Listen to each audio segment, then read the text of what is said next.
कानिपा प्रबुद्ध नारायण नाथपंथी कापालिका ब्रह्मचर्य तुझा ठेवा सिद्धनाथा कानुपा ग्रंथकर्ता योगीराजा मंत्र सिद्ध गुरुसेवका भक्त तुझा रक्षनाथा कुर्यात् सदा मंगलम शिवमंगलम गुरुर्मंगलम शिवमंगलम गुरुर्मंगलम ओम चैतन्यकानिनाथाय नमः ओम चैतन्यकानिनाथाय नमः ओम चैतन्यकानिनाथाय नमः हरि ओम हरि ओम हरि ओम ओम गोरक्षजांद चपडास्य अडभंग कानिस्मचिंद्रात्या सौरंगरेवाणक वर्तसंज्ञा भूम्या भूमं नवनाथ सिद्धा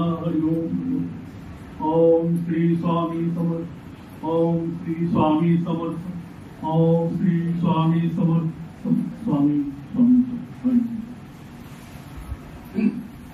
स्वामींच्या कृपेने आज मी इथे आपल्यासमोर दोन शब्द बोलायला बसतो. इथे आल्यावर की मला पहिलं काय जाणवलं असेल तिथे इतकी प्रचंड ऊर्जा आहे आणि प्रचंड पवित्रता आहे की यम सुद्धा आपण येऊ शकत नाही आणि आला तर जळून जाईल इतकी ऊर्जा स्वामीच्या कृपेने तुम्ही इथे तुमच्या ह्या सामूहिक साधनेने निर्माण केलेली. यम सुद्धा जळून जाईल आपण याची हिंमत करणार नाही. ही स्वामींची कृपा आहे, ही सिद्धांची कृपा आहे. मला आज विषय दिलेला आहे, थोडक्यात बोलायला सांगितलेला आहे. जे काही वक्ता नाही त्यामुळे मला बोलता येत नाही, काही चुकलं क्षमा करा. परंतु विषय असा आहे की नवनाथ आणि दत्तात्रय आता हा आपल्या सगळ्यांचा जिव्हाळ्याचा विषय आहे. खरं म्हणजे सगळ्यांना माहिती आहे सगळं, परंतु थोडीफार माहिती सांगतो. जे बोलायचं ते गुरुकृपेने बोलेल. कालच गीता जयंती झाली बरं का मंडळी. काल गीता जयंती झाली बरोबर. म्हणजे काय झालं, काल महाभारत युद्धाला सुरुवात झाली. 18 दिवस युद्ध झालं सुरू झालं. तर ते युद्ध झालं, सगळं झालं, निपात झाला. पृथ्वीचा जवळजवळ अर्ध्या पाऊण पृथ्वीचा राज झाला. पुरुष पण फारसे उरले नाहीत आणि त्याच्यानंतर युधिष्ठिरांनी 36 वर्ष राज्य केलं, सगळं झालं. पण नंतर एकेकाचा शेवटी मनुष्याला आपलं जिवंत संपवावं लागतं. एक करत जे उरले होते ते काही त्या कालखंडामध्ये त्यांनी आपलं जीवन यात्रा संपवली. नंतर भगवान श्रीकृष्णाला पण कळलं की आता आपली यात्रा आपण संपवलं पाहिजे. तर ते काय केले, त्यांनी प्रथम बद्रीनाथला गेले, महाविष्णूची आज्ञा घेतली. जशी ज्ञानेश्वर महाराजांनी समाधी घेण्यापूर्वी पांडुरंगाची आज्ञा घेतली, तशी भगवान श्रीकृष्णांनी आपला अवतार संपवण्यापूर्वी बद्रीनाथला जाऊन महाविष्णूची बद्रीनारायणाची आज्ञा घेतली. तिथे त्यांच्या पादुका आहेत, त्या उद्धवाला दिलेल्या आहेत. त्या तिथे अजून आहेत पण आपल्याला कुठे दाखवत नाही. काही वर्षापूर्वी आपल्या किळकळ राहणारे चांगले योगी पूजले जोशी नावाचे ते गेले होते. त्यांच्या नशिबाने आणि त्यांना काही विशिष्ट गोष्टी खाणाखुणा माहिती असल्यामुळे त्यांच्या पुजाऱ्याला सांगून त्यांचं दर्शन घेतलेलं आहे असं सांगणारी व्यक्ती मला भेटलेली आहे. परंतु ते जोशी महाराजांचं काय मला भेट झाली नाही. असो, मुद्दा असं आहे की भगवान श्रीकृष्ण पादुका आहेत. श्रीकृष्णाने त्यानंतर काय केलं की इथे आले, परत द्वारकेला आले आणि सर्व नवनारायणांना बोलवलं.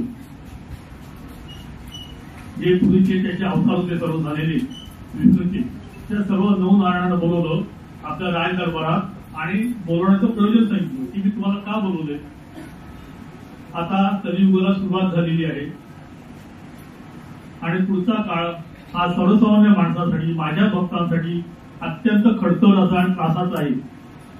जे कोणी सच्चाईने सत्याने वागतील त्यांना त्रास होणार आहे, तर त्यांचा हा होणारा त्रास दूर करण्याचं काम तुम्ही नवनारायण करा. तुम्ही पृथ्वीवरती अवतार घ्या असा श्रीकृष्णांनी त्यांना आदेश दिला. एक गोष्ट सांगतो पटकन, तुम्हाला वेळ नाही. थोडक्यात कलियुगाला सुरुवात कशी झाली? त्याच काळात कलियुगाला सुरुवात झाली. महाभारत युद्धाच्या अगोदर जेव्हा कौरव पांडव विटी दांडू खेळत होते बर का, ती विटी त्यांची एका विहिरीत पडली.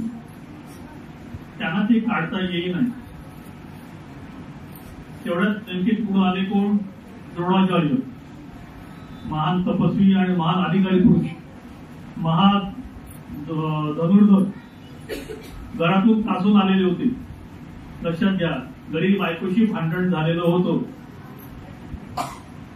त्या मुलाला माझ्याला दूध नाही घरात, एवढा मोठा माणूस असून एवढी प्रचंड गरिबी होती. ही नीतीची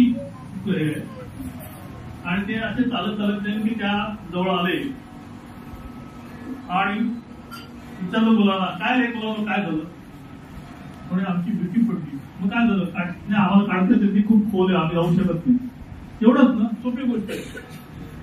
साडे धोनीचं लावला बाण, टणका केला, भीतीला बाण मारला आणि भीती वरती काढली.